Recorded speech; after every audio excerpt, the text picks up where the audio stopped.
Hey everybody, welcome back to another episode of the Pro Physique Code. So Stephen Bogran here today. They messed up, they put me in charge. I apologize in advance. And we I have put you in charge. I was like, do it. Scary stuff. I have no clue what I'm even talking about right now. I don't even know what's happening. Wednesday.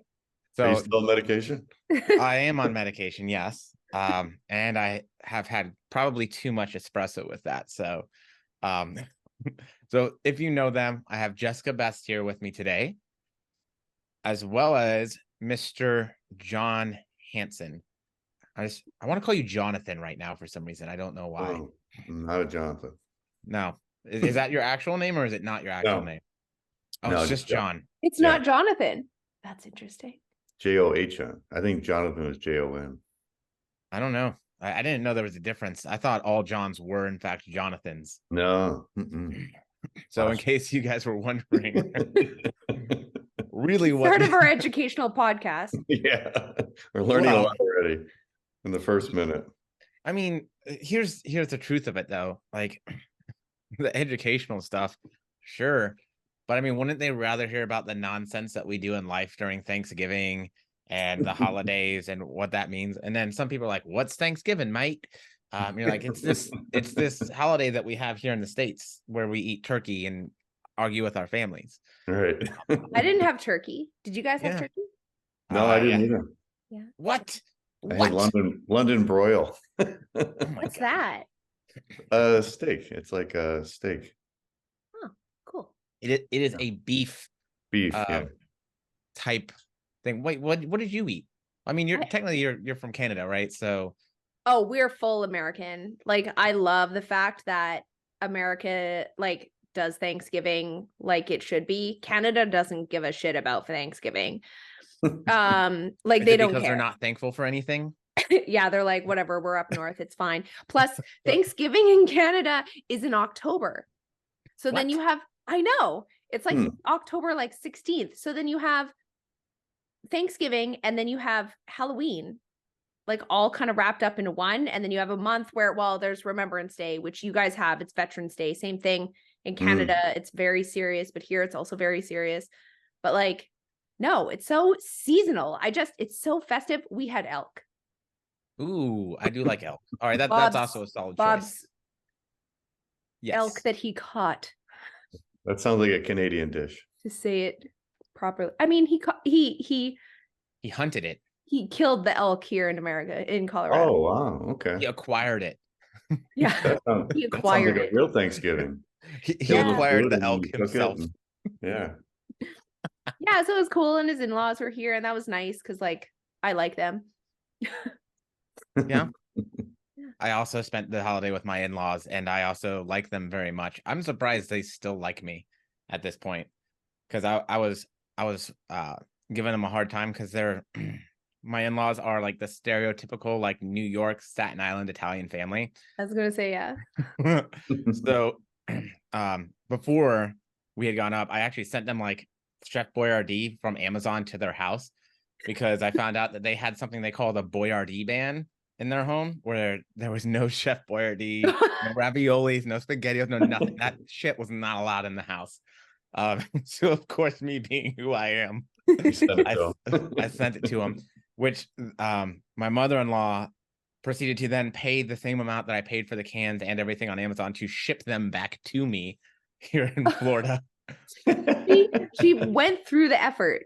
She went through the effort. And not only that, when we got in on Thursday night, she had made homemade ravioli for us with Italian sausage and meatballs, and it was phenomenal. Yeah. So the problem is that now I feel like I need to just mess with her more so that she'll continue to cook for me these really nice homemade meals whenever I go up. Yeah. Yeah. No kidding. What could you do next? Something about cannolis. Yeah, but she always just gets cannolis from other places, which they have a lot of good bakeries up there. Fair enough. Never any homemade cannoli. She does the 7-layer cookies. Those are pretty solid. Oh, yeah. But my favorite that they do are the spumoni cookies, and we're way off topic now. But if you haven't had spumoni's, they're delicious. They have, I don't even know what they have. I think they have cranberries and friggin' pistachios in them. They're phenomenal. Just wonderful. I don't know. Bob's mom, what does she do really? Bob's mom was born in Italy. Hmm.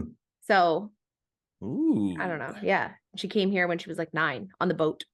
Mm. Wow. Yeah. Okay. On the boat. By the way, I couldn't imagine taking a boat Yeah. for that travel. Yeah. I don't like cruises.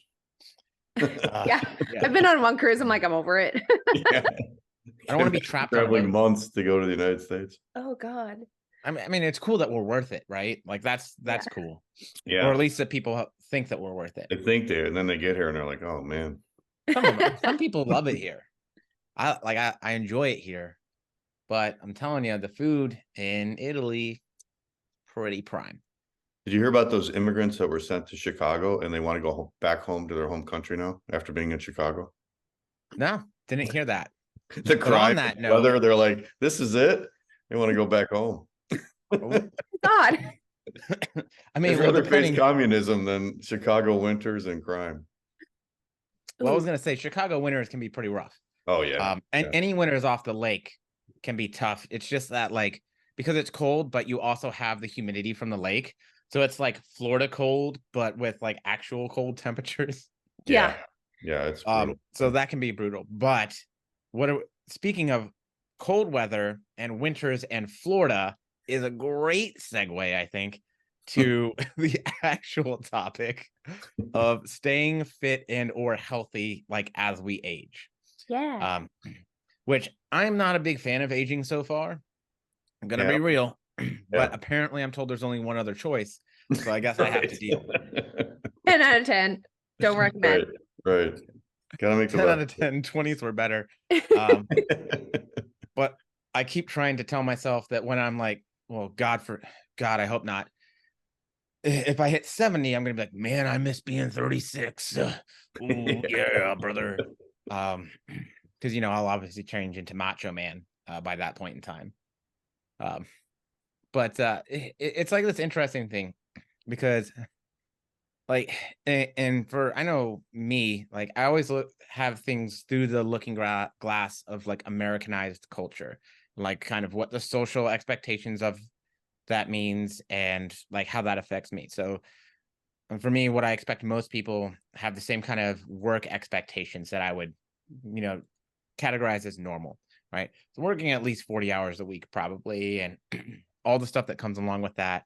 Then of course having your adult responsibilities and trying to do all the other stuff on top of that. And so I think there's like two big divisions here of how we kind of maybe look at this, which is those of us who maybe have been able to have the healthy lifestyle in our younger years, or I don't know what middle age even is anymore, but in our middle age years. And so we have a little bit more of a foundation set going into that, which obviously John has that example lived out for years and years and years. And then maybe those individuals who maybe we weren't active, maybe we were sedentary, maybe we didn't have great health consciousness, but we're still at this point where now we want to get into that because I think there's almost this there's this misconception of like, if I've never worked out ever before in my life, but I want to get into shape, I need to do what the people that are in shape are doing. And it's like, no, they're doing that because they've been doing these things and building up for a very, very long time. And if you try and do that, especially as we're in our, I don't know what they're called, sunrise, it's not twilight years, right? Like that would be like really old. Like that's like 80s, 90s. They're winter years. Yeah. We are back to the friggin' weather again. You're about a segue. But like you have to be aware that there's different considerations. Sure, some things are maybe across the board, but if you're 57 and you haven't worked out or lifted a weight ever, like you got to do things different than the person who's been lifting weights regularly or has been trying to do the things to quote unquote be healthy for the last 20 years. Yeah, that's a good point. Cause like people that have worked out all their lives, we might look back, if we get into our 50s and go, oh man, I felt and looked so much better and I lifted so much more weight when I was in my 20s. But people who have never worked out, like you said, Stephen, and then they get into their 40s And then they said, okay, now I want to get in shape. Those people can actually look better in their 40s and 50s than they did in their 20s or 30s, you know. And I'm sure we've gone to high school reunions where we've seen like people who never worked out since high school, you know, or never worked out. And now they're in their 30s or 40s. They look terrible. You know, after you get 40, if you don't work out and you don't take care of yourself, you really start to go downhill for the most part, you know, after the age of 40. So, I mean, people like that who've never done anything, never watched their diet, never exercised, if they start getting into working out, God, they could have like a whole new life. That's like a whole new rejuvenation. You know, they have a whole new, I mean, they'll look better than they ever have, you know, and they're in their middle age now, you know? Yeah. I think that, you know, people think if they've never done it before, there's like this barrier to entry. Like, oh, I'm too old, or like, oh, I can't do that because I'm X amount. What? What do you mean? I'm literally sitting there at the door of the gym waiting to wrestle them. Like, you have to win to get in. Have to beat Stephen. Wouldn't that be wild though? I know, but like, and it's interesting because like my in-laws are not not in shape, but also, let's say, not necessarily out of shape. They just, both of them play golf and have been active in that way, but have never really like paid attention to like lifted weights or like paid attention to nutrition in any type of way. And it was interesting having conversations with them because my mom-in-law was like, oh, like protein shakes, I shouldn't eat them. I was like, well, what do you mean? And she's like, well, I don't lift weights, so I shouldn't do that, right? And I was like, well, you don't like eating protein really a lot at all, right? Like that's just not something you really like. She's like, yeah. I'm like, so actually protein shakes would probably be really great for you because you'd actually be able to eat some protein because you don't really eat chicken and you don't like it. She's like, oh, really? So there's like, it's still interesting to me how there's these misconceptions, and it's because we look at these like people who have been fit for many, many lives, or somebody like, you know, us who have been done bodybuilding competitions and done those types of things. And they look at us as like, oh, well, I can't do that. It's like, oh, most people, I don't know, we're kind of crazy. What are you looking at me like that for? Don't you dare put me into this conversation of like, people might want to look like me. Okay, they all want to look like John. I want to look like John. Have you seen his hairline? This is nonsense. I know. It really is, actually. It's beautiful. Everybody should be watching this on YouTube, which John told us, by the way, if you don't know this, you can watch on your TV. Yes. You can watch it on the big screen. Yeah. You can see John's hairline in the big screen. But I think it's just, it's so exciting to me when I have conversations with people who are older, like whatever that number means, and think that they can't do something, or think that, you know, it's just not meant for them, and to help them realize that it can be and is meant for you. It just looks different, and that's okay. Yeah. So I think I always think of my client, Susan, and she's in her 60s. And so she has, in her 60s, decided that she is living the life that she wants to live. So she did a bodybuilding show, and she did a show, God, I think it's been about a year or so ago now. And then she decided that she wanted to do stand-up comedy. So she went out to LA and she did stand-up comedy. Awesome. What? Right? Yeah. And then Oh my God, she I love decided, her. So now she decided she wants to do a one-woman show. So now she has a one-woman show booked, and she sold out the entire friggin' thing already. Wow, that's so amazing. cool. What's her name? Old. Susan, I'm gonna mess it up. Guidi, Guidi. Cool. And so she's out there doing all this crazy stuff. You know, like it's not even crazy, but it's just like, I'm like, what's wrong with me? Because she's kicking my ass. Yeah. And it's like, but it's just understanding and like opening yourself up to, okay, how do I do this? Because you talk about your in-laws and it sounds like they're healthy, right? And so they're reasonably healthy. They're in good shape. They can do their activities. They, you know, can handle life, all that kind of stuff. Like, that's awesome. There's a lot to be said for that. And there's like this difference between like, okay, cool, I'm healthy, I'm in a good spot, I can do all the stuff I want to do, and I'm aging gracefully and well. versus I'm not healthy versus, okay, cool, John Hansen, way on the other end of the spectrum. Like my hairline is great and I have more muscle than the 36-year-old. But like those simple things, like you said, like protein intake. And it always makes me think of like that old diet that was in like Vogue magazine or whatever it was, where it's like 1 hard-boiled egg for breakfast, a glass of Chardonnay for lunch. And you're like, the fuck? Pardon my French. That's not actually French, but you're like, oh, because that's the kind of stuff that I think people still remember. Like that's still in people's minds of, oh, if I want to lose weight, I should just not eat. And it's like, because there's like considerations like they call it sarcopenia. It's the age-related loss of muscle tissue, which is typically type 2 muscle tissue, which is what you help to preserve or gain by lifting weights. We typically associate that with strength, right? So maybe weight training is good, right? But if we just don't eat and don't do anything, we're going to lose more of that. It's just like anytime we're in a diet, we know that if we lose weight too quickly, we can lose more of that, which can put us in a worse spot long-term for things like activities of daily living, independence. Weightlifting helps with bone density, but that protein thing, right? 1 egg. So not only is that not enough protein for your RDA for the whole day, but there's other considerations as we age, like this thing that we call the leucine threshold. It goes up as we age, which, to make this complex idea simple, you need more protein as you age to help hold on to that muscle to keep you healthy, vibrant, and able. But if we don't know that, or we think that like, okay, hey, I don't really like eating proteins and protein shakes are bad for me, we might be setting ourselves up to be in a less advantageous spot in terms of making sure that my 60s, 50s, 60s, 70s, whatever it might be, are still freaking awesome. Yep. Because I don't know about you, but I want to live a Susan life in my 60s. I want to still be doing a bunch of new stuff that scared me in my 30s, and I don't care enough anymore now, and I'm just going to go make it happen. Yeah. That bone density thing is a big thing as well, because like you can get osteoporosis. Weightlifting also helps with just overall balance and agility.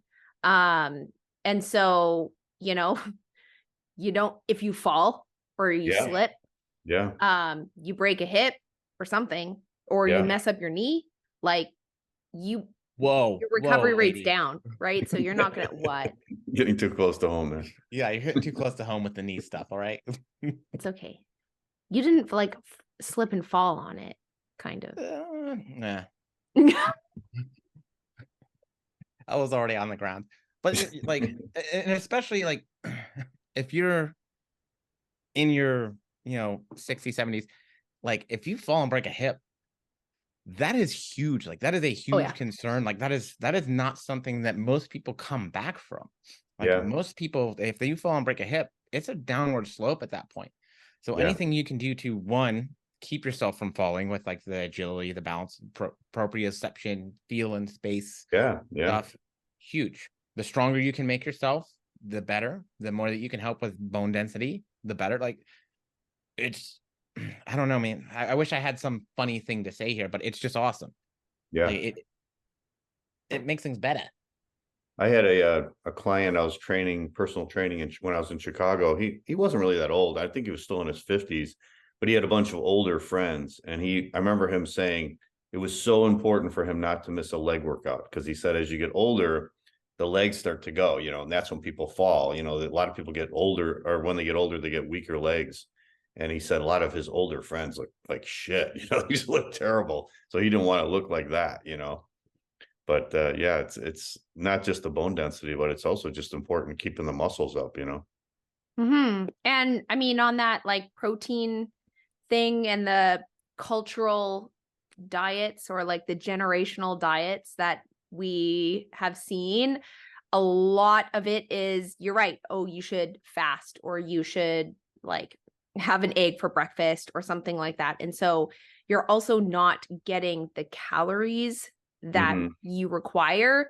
And that can lead to like people start to think that their metabolism slows down as they age, whereas that's not necessarily true, but there's a lot of other things that happen as we age, like the natural loss of muscle, which Stephen already pointed on. And people just generally, like, life gets busy. You have a family, you have work, you have life stressors, you have career shit, you have, like, there's just a lot of things that kind of impact on another. And a lot of times we just start to move less and take care of our body less. And so these things start to compound and affect us, like, internally and just like overall health wise. And so I also say, make sure that you're eating enough, right? And eating regularly and eating enough. Again, my in-laws, they're like, well, we don't, because I was like, hey, can I go grocery shopping for you? What do you like to eat, etc. And they're like, well, we don't really eat breakfast, and we kind of don't really eat lunch. We maybe have something at lunch, like some yogurt, and then we have lots of dinner. I'm like, okay, sure, but like, how do you feel doing that? Right. And so I always say, like, eating enough so that you actually have energy throughout the day and you're able to, like, look after yourself.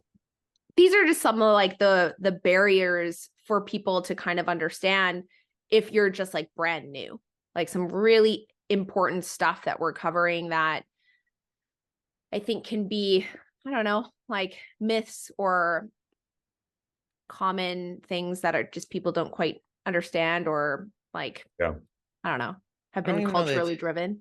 It's like myths as much as it is marketing. Like, I can market a food as organic and it means nothing. It means absolutely nothing in terms of the actual differences for what's in that product versus how I marketed it as organic. And by the way, if your in-laws need yogurt on the go, Go-Gurt could be a wonderful choice. Go-Gurt's actually so good. For the child within. But it's just like, they market nuts as a high protein snack, right?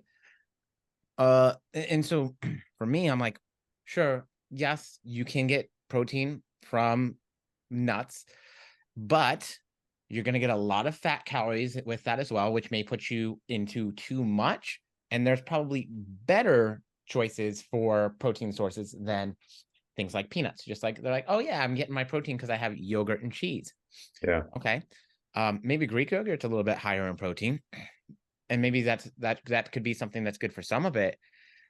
But there's this whole marketing engine in the food world of people that are vying, and it's the same thing as anything else. It's the same thing in the fitness industry and yada yada. These companies are vying for your business. They want you to buy their product over someone else's.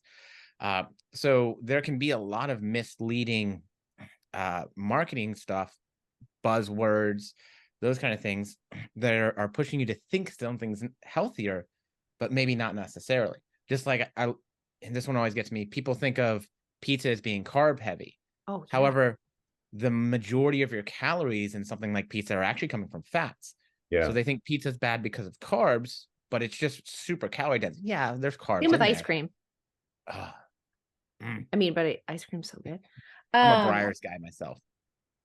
I think a lot of it's just nutrition information. You know, a lot of people just don't understand nutrition, you know, and then like when we do our coaching at Pro Physique, we tell them how many macros to eat. And then I think when people start figuring out their diet every day and they figure out, oh, wow, you know, I didn't know how much protein I needed, you know, or it's hard to get this much protein. They have to figure out like what kind of foods to eat, you know, and I think it's a real good learning experience for them. Then they start finding out what foods are high in protein, what foods are high in carbs, you know, and then they can kind of, it's like an educational tool for them to start learning how to start arranging for their diet, you know, and then because we're never taught protein in high school or school or anything, you know, so nobody knows anything about protein. It's basically just like what you hear in the media for most people, you know. I think they have no idea like what to eat, you know. I don't think they even taught us how like to read a nutrition label. No, I never learned that. You learn like I learned, because I'm Canadian, I learned the Canadian health food guide or whatever the hell that is, and there's like a triangle and the food pyramid. Yeah. And like, okay, but now it's been updated.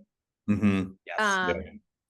Right. And you know what, when we're talking about this, it reminds me like of a reel or a commercial or something like that I've seen. Are you laughing because you know what I'm going to say? No, I'm just laughing because I feel old as shit right now.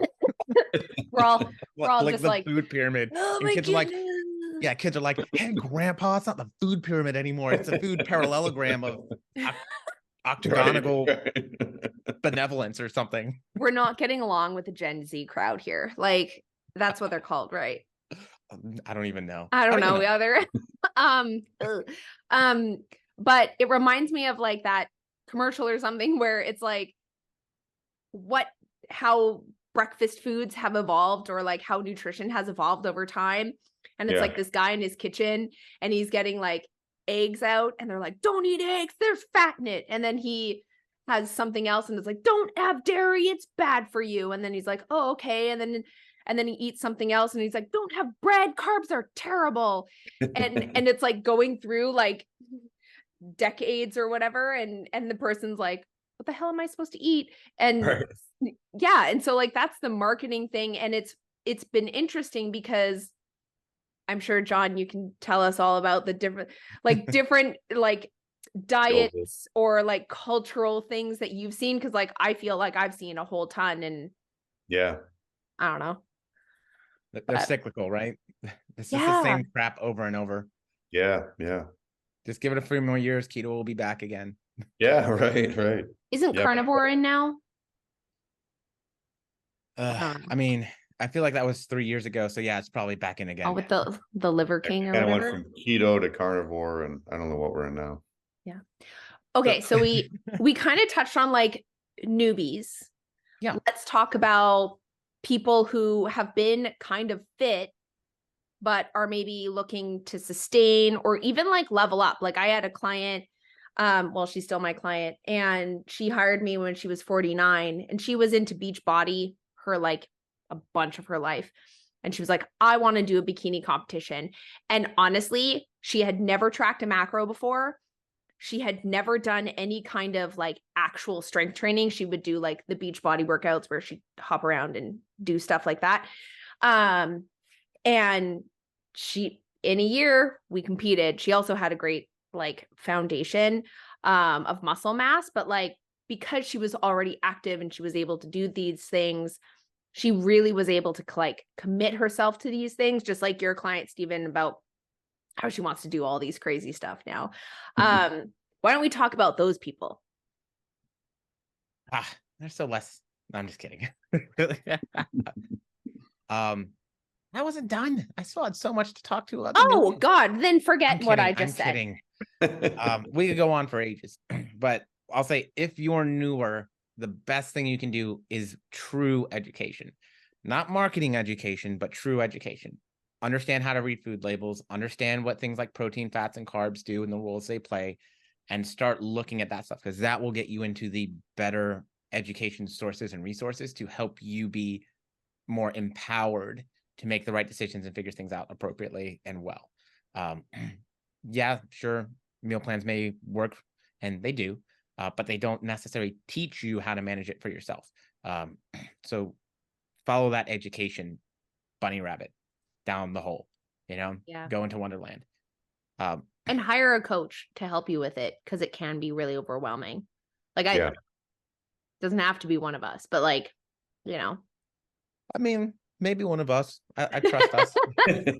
Yeah, hire a good coach. Yeah. Hop on the phone with them, talk to them about it, ask them questions. How do you teach your clients? I'm new to this, blah, blah, blah. But yeah, I agree. Just educate as an empowering, as empowerment. Yeah, it's so weird, like is spinach of Popeye. When I started, we only had the magazines, so that was before the internet, and you only got your education from the magazines, which may or may not have been good. There wasn't even any trainers, there wasn't any coaches. Now it's like there's so much information, it's almost like too much information. And I think somebody who's going on, YouTube or something looking for, information, they're going to be overwhelmed. Like this guy says this guy says this. I mean, you don't even know what's true and what's not. They're not even getting the basics. So like you said, Stephen, they just got to get the basics. They got to understand what exercise is, what nutrition is, how to, start changing your body. And I think, you know, like you said, Christine, if you get a coach, they can help you expedite the process a lot, you know, where you're not going to be doing a lot. Because what we had to do when I was young and I started competing when I was 16, I had to learn through trial and error. You know, I just thought, well, that diet didn't work. You know, that didn't work. I was smooth in that one. I was too soft, or I was too stringy in that one, too small. So you just kind of learn. And then you talk to people in the gym, and then sometimes they help you out, sometimes they don't. But it's kind of like you just got to kind of learn your own body, or at least we had to back then. But if you get a good coach now, they can help you, you know, make it a lot faster. So you don't have to go through all this, you know, this learning curve by yourself. Absolutely. Yeah. Were you ever, John, did you ever like check out the bodybuilding.com era? Yeah, I used to write articles for them back in the day when they were around. Did I not know that? Yeah. That's cool. I think they're still around. Are they I still mean, around? bodybuilding.com is still around. They were Yeah. big back then though, yeah. I mean, that was the place. That was where everybody Yeah. went, you know, the message boards for, you know, all Yeah. the fitness people. Yeah. But yeah, and that's why I think the education. So like whether you're a beginner, whether you're an intermediate that's kind of been in that middle ground where, yeah, maybe you did sports and, you know, you're healthy and you're in a good spot, or you're on the more advanced end of the spectrum in terms of the health and fitness stuff. Like having the basics down in terms of your information and knowing that stuff, it gives you a good, I don't know, spidey sense, right? So that when somebody sells you something that's not quite right, you can give it that sniff test and you're like, I don't know if this kind of smells like a duck, you know. I had to listen to it, kind of quacks like a duck. I don't know, might be a duck. Mm-hmm. But I mean, talking about getting older, it's amazing. I mean, you know, we all go to contests. You guys probably go to see more of those shows than I do. But I mean, when you see some of these masters competitors, man, it's just it's getting better every year. You know, it's like the over 40 used to be tough. Now it's over 50. Then it's over 60. It's like, man, it's like everybody's just pushing back the clock. You know, it's amazing how people are looking so good at an older age. So you know, like if people want to get into this who have never done it, even if you've never trained before and you're 40 years old or 50 years old, you can do it. I mean, you can conceivably, really realistically do it. You can change your body and then get into a contest at an older age. There's really, I mean, the limit is only in your mind, you know, as far as what you can do. Yeah, I think the big thing for me is when I'm working with more advanced people, it's like and I hate that I say this all the time. Thanks a lot, Chris. So my physical therapist friends have been an influence on me. Injury risk reduction. Because the older you get, the harder it is to come back from injuries, get back to where you were, and then start making progress again. That's true. And even my 20s to my 30s, I recognize if I try and do the same amount now that I did in my early 30s or my 20s, I don't make progress. So I actually have to do less now to make progress and still get stronger and put on muscle and do the right things for that. So because my recovery is not as good. So like being aware of how I manage the intensity that I use in the gym, the training volume that I use, and pushing into my training stuff, like that only continues as you age, that you need to be aware of that and saying, oh, hey, if I train really hard all the time, but I never make progress, well, okay, spidey sense needs to tingle, right? And then I'm always having something where I'm fighting off a nagging injury, right? Spidey sense needs to tingle. What am I doing or not doing to address that appropriately? Because maybe it's PT, maybe there is something there that we need to address and we need to go to the doctor and get that fixed and worked on. Maybe we just need to back off for a bit and give you more time to actually recover instead of just say push, push, push. Because I think that's another kind of idea that's been around for a very long time, that no pain, no gain. Don't be a sissy, work That hard, grind crawl out life. of the gym. Yeah.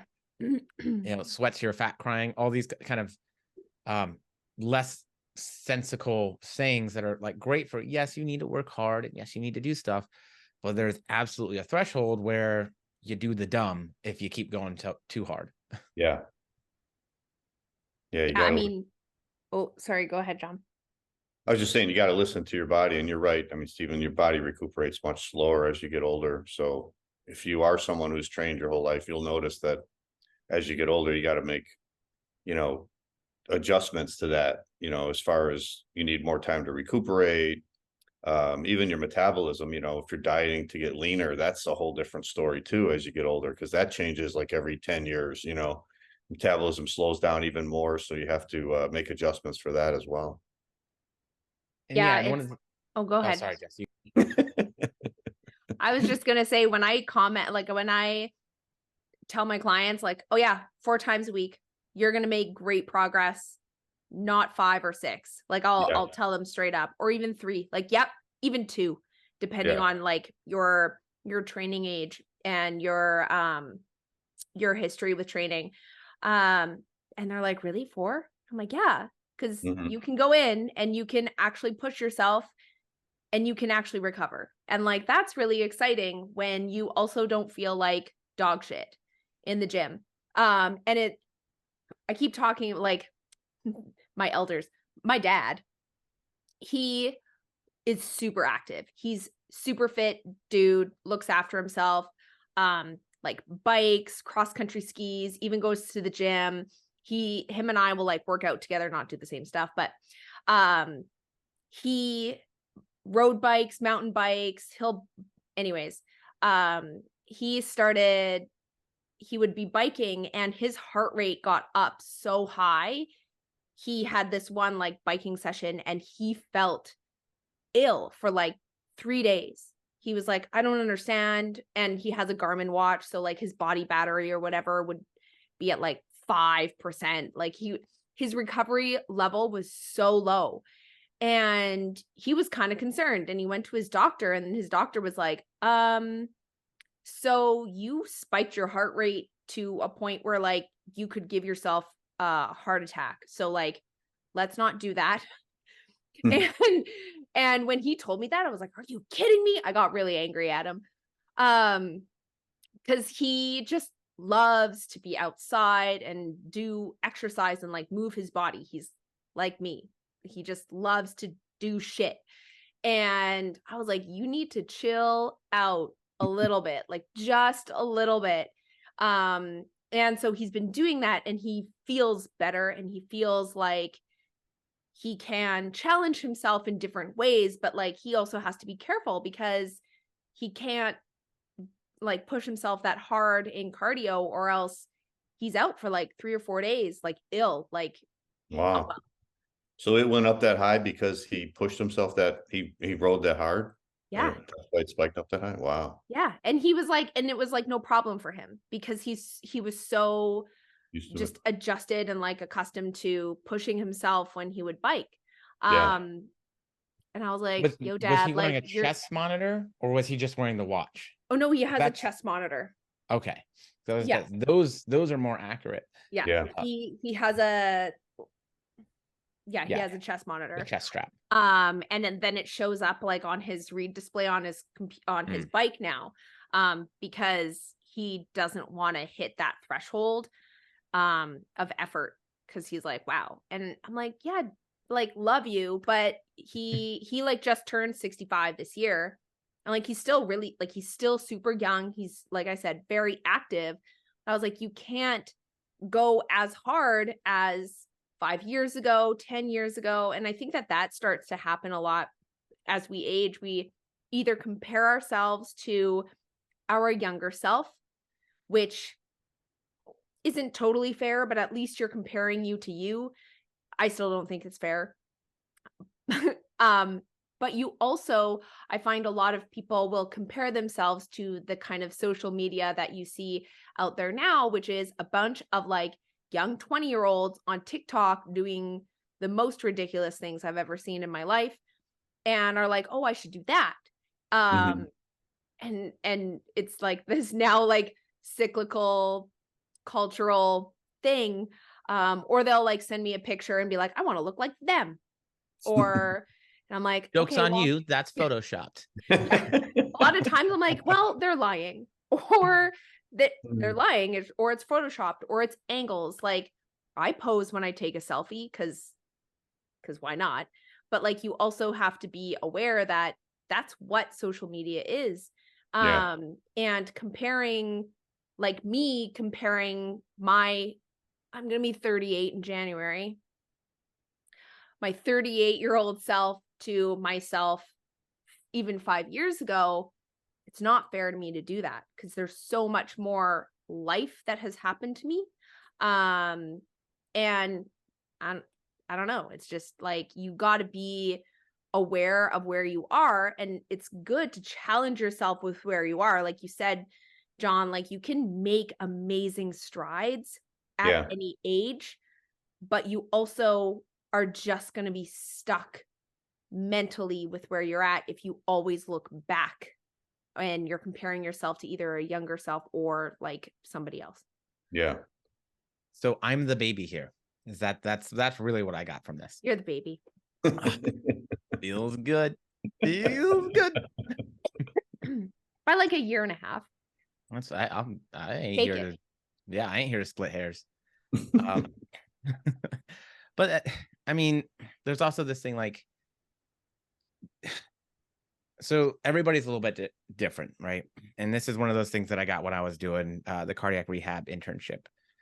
There are some people that their rest and heart rates or their blood pressure, you take it, and if you're not used to them, you don't know that's just how they work. And my grandma's one of them too. Like, you're gonna look at that and be like, you're dying. What's going on with you?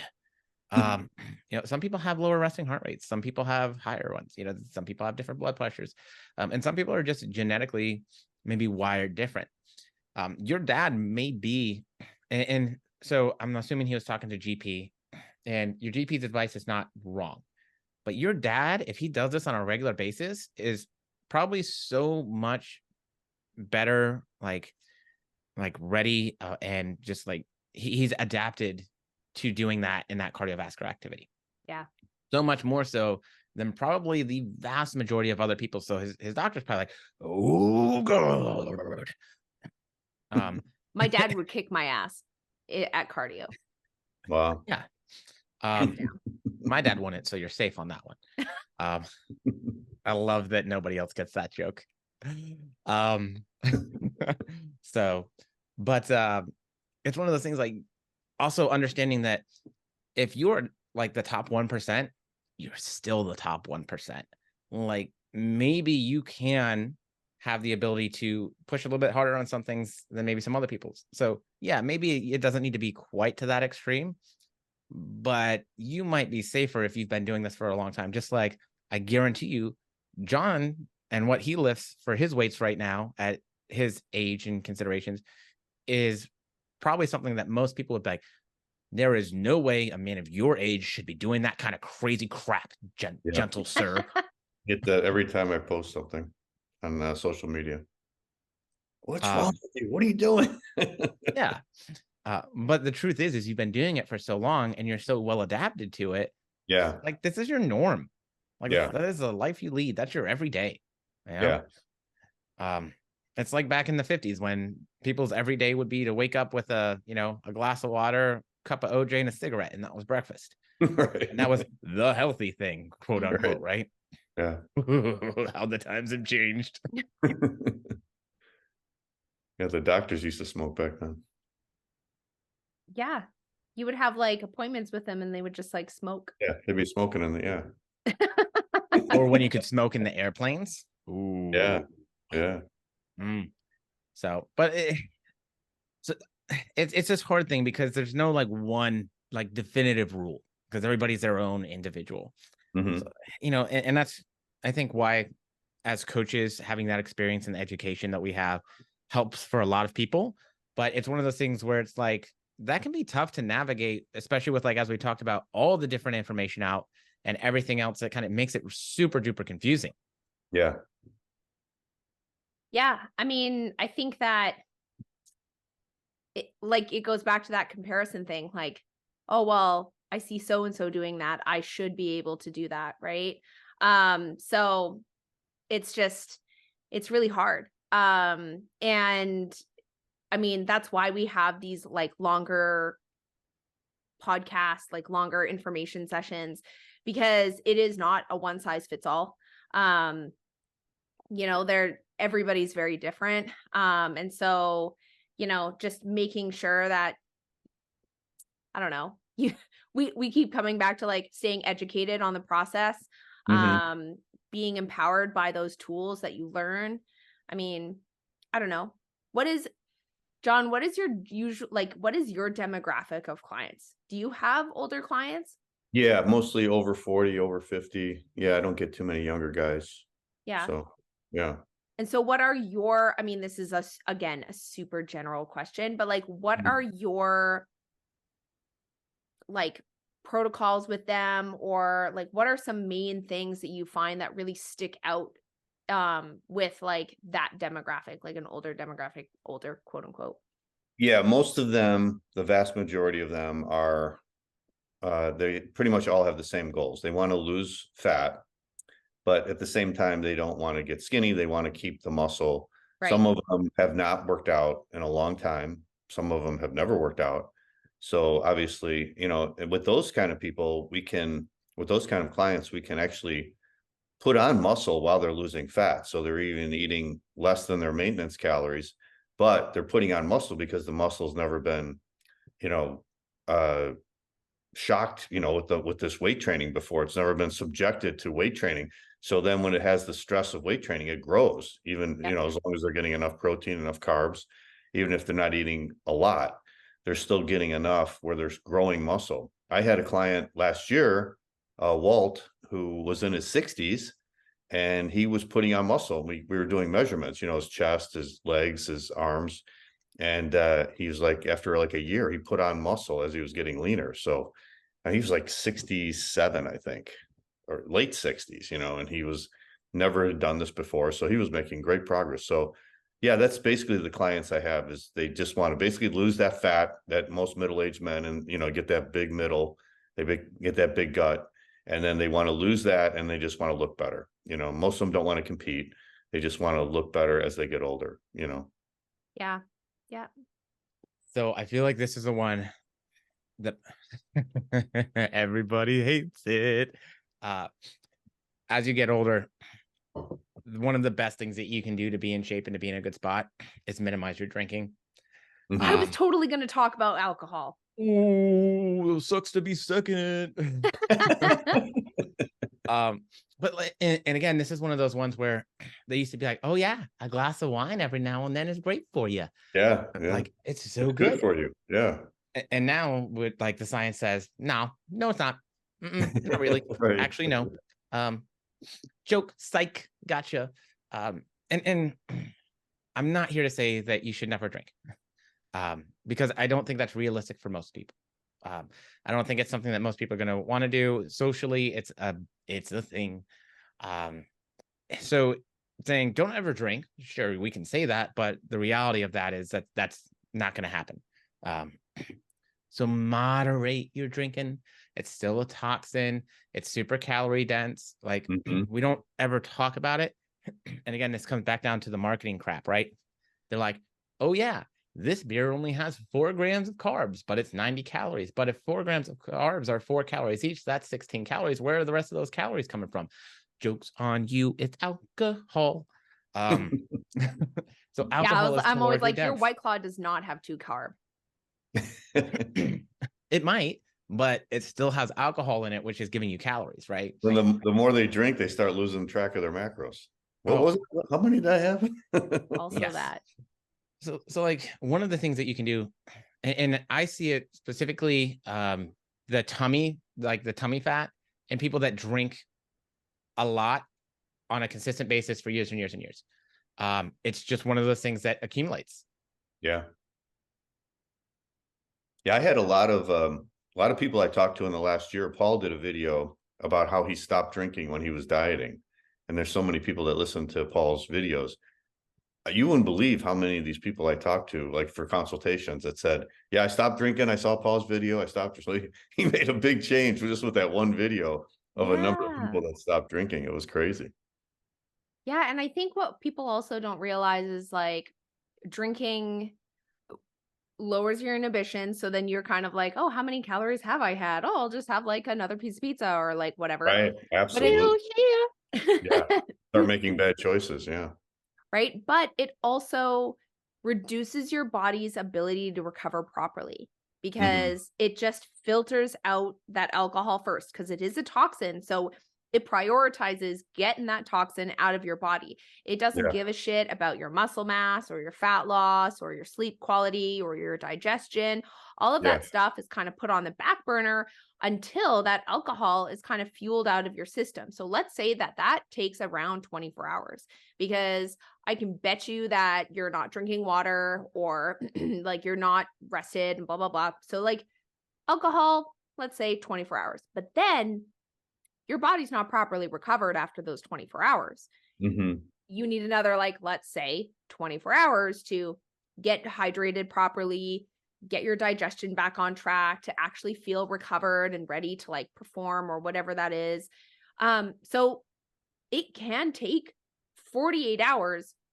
And we all know it takes way more than 48 hours. Like if I have a glass of wine, I'm like done for 2 days. Like I don't even understand why. I'm like, what? Why? Why? But I mean, and I know why, but like why? But it takes that time away. And so when we're talking about performance and going in strength training and building muscle or losing body fat or whatever it is, and we've touched on recovery, it's now lowering that threshold. And like Stephen said, like it's not bad to have a drink every now and then. So many times in society, it has been like alcohol has been the like band-aid of emotions, or like the covering up of, you know, dealing with things, I think. Because life gets stressful and it's like, oh, how am I going to wind down, have a glass of wine? Okay, sure. But if you are trying to improve your health and fitness, it's really not serving you. Yeah. There's just better options. Like the problem is those options maybe aren't as simple or as easy, right? Yeah. It's not as simple. God. It's like trying to get good at stress management, like something like meditation. It's tough, especially if you're like me and the ADHD brain is all over the place. But once you're good at it, one, it's way cheaper than drinking. But two, it's also way more effective, right? I can actually calm down. I can feel that my muscles are more relaxed afterwards. And it helps me to be mindful of when stress is building up. So we definitely use that alcohol as like a stress management band-aid when, you know, it's definitely not the healthiest thing to be using for that. But like, that's this difficult thing because, okay, I love my kids, but my kids are stressful as hell, right? I don't have kids. I have dogs. I love my dogs, but they're stressful as hell sometimes, right? Our dog's been waking us up 7 times a night because she's got poopy butt. You know, which one? The big one. Yes. So like that's stressful, but I can't. Well, I guess technically I could because she's a dog, but I'm not going to do anything about it. I'm not going to get rid of my dog. You can't. I guess you can get rid of your kids depending. I don't know if there's like an age restriction to that. I know in Florida you can like leave them at the firehouse.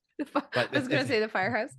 But it's not something that you do, right? Or it's not something that most people do. If you do, kudos to you trying to do what's right for your kids. Awesome. I love that. But most people don't.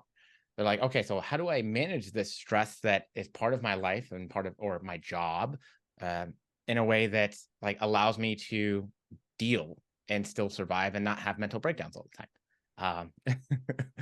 I think that's not simple. As you get older too, you know, your body doesn't handle alcohol as well, you know, so like you said, Christina, it messes with your recuperation, your progress, you know, so. I'm just going to keep laughing every time you call Jessica Christina. I know it says Christina on her nameplate. Oh, I'm sorry. It's okay. I'm using Christina's account. We got to do the whole podcast over now. It's fine. I'm like letting it slide. But Steve, thanks for waiting an hour into the podcast to correct me. That's the beauty of it. It's fine. Sorry, John, go ahead. I'm sorry. No, but I mean, I just from personal experience, I know like when I was younger, I could drink a lot more, you know, and recover the next day. I'd be in the gym the next day, no problem. But then as I've gotten older, it's just like I'll drink like one drink and that's it. Yeah. And I think like when I talk to clients about alcohol, it is like that, okay, stress management, or like why are we having alcohol? What is the purpose behind it? Because sometimes, like, my husband and I love sharing a glass of wine, but I'm not going to have wine all of the time. Right. And so it's kind of like picking and choosing your battles. Anniversaries, special occasions. We just had Thanksgiving, right? Those are times when I'm going to be like, all right, I am going to have a glass of wine because maybe I am just indulging in general. Or, you know, I'm moderate about it. I think I had like 1.5 glasses of wine and I didn't finish the second one again, because I really don't drink all that often. So I just wasn't super into it. But it's nice. So it allows for like a special connection time or a time to be more present and to enjoy a situation or an environment or something with other people and loved ones. That's where I'm like, hey, let's have, if we choose to consume alcohol, let's pick and choose our battles, and let's make it special, right? Because if we're practicing proper stress management or we're trying to improve on our stress management, being present is a big form of stress management, I think, that I try to help my clients work on. And it's hard. Like it's hard being present. But I mean, alcohol is a great tool to use to like connect with others when it's appropriate and when it's used in moderation, as long as you have your expectations set. Because like we're all adults here, we can choose to do whatever we want. Other than you're kind of like, you're married now though. Are you not an adult until you have a kid? I don't think that makes you an adult either. I'm talking you personally. Definitely not. I don't know that I'll ever be a real adult. But yeah, like, I mean, you can literally look at my mustache. That should be all you need to know. I mean, I like it though. That's okay. You look distinguished. Thank you. Yeah. But yeah, and I mean, that's the other thing. Ye old social lubricant, right? For the alcohol. But I mean, for me, and it's probably off topic and maybe too far, but like I didn't feel the need to drink as much to be around people that got me to be comfortable. Mm-hmm. You know what I mean? Like, so if I'm out at the bar, you know, all around a bunch of people I don't know, yeah, maybe a drink or two will help me loosen up and be a little bit more approachable and friendly, whatever. But honestly, I have a lot of fun with people like not drinking nowadays. And I think it's because I just have different people in my life. Yeah. If that makes sense. So that can sometimes be part of it too. I know it has been for me at least. Mm-hmm. But yeah, you know, but yeah, just don't drink so much. Chill out. Less whiskeys. Well, I think too, if you have a goal, you know, like let's say I want to be in shape in 3 months. I think for that 3 months, you should just give up alcohol, give up, you know, all the sweets, just follow the macros, do, you know, just power through for all, you know, every day of that 3 months until you get to your goal. Then when you get there, then you can loosen up a little bit, you know, but trying to moderate it, you know, while you're trying to lose weight, it might just be too hard. So it might be a good idea just to, you know, be strict with it for that certain amount of time you're doing it, you know. And I think that comes with knowing yourself too. And then knowing kind of like how aggressive you need to be with stuff. Yeah. Like me, I'm not going to drink when I'm dieting just because like it seems like a waste. I would rather eat the food. I'm doing thick boy fall is what we're calling it right now. But it doesn't benefit you. So even though something might be permissible, it doesn't necessarily make it beneficial. So if you're really wanting to hunker down and try and get the most out of something, especially on a timeline like that, yeah, it might be the wiser idea to just say, okay, well, I'm going to refrain completely. Yeah. And then when that timeline's done, now we work on, okay, how do we get back to a spot where we can still maintain the changes that we've made? Now that you're there, now that you're where you want to be. Yeah. And then start incorporating things back in from there. Yeah, exactly. So it doesn't have to be a forever thing. It's not that you can't have it. It's that you're just choosing not to, at least for this season. Yeah. Most people aren't going to buy into that. I can never have another drink again. So they're not going to follow that program. Yeah. And sometimes it's like choosing how you want to feel too. Like choosing to refrain for a certain time and then maybe having that drink after like that 3 or 4 months and realizing like, oh shit, like that doesn't make me feel that great. Right. And like that, like, oh, okay, well, I can absolutely choose to have alcohol, but does it serve me? Do I really like that? And bringing that like awareness piece in, you know, even if you choose to like, refrain from a certain amount of time, having that buy-in, and then also realizing how awesome you can feel. Mm-hmm. You guys feel awesome? I feel okay. I kind of feel hungry, actually. Yeah, it's about time. Yeah. Like, it's about second lunch time for me. Yeah. Yeah. Me too. Well, maybe that's a good point to end on. I think we're right around that hour mark anyways. I'm sure everybody's tired of hearing my intrusive thoughts. So yeah, so let's end it there. Thank you guys for listening. And we'll see you again soon. We won't see you. You'll see us if you're watching us on YouTube on the TV. Yeah. For the Pro Physique Code. Bye.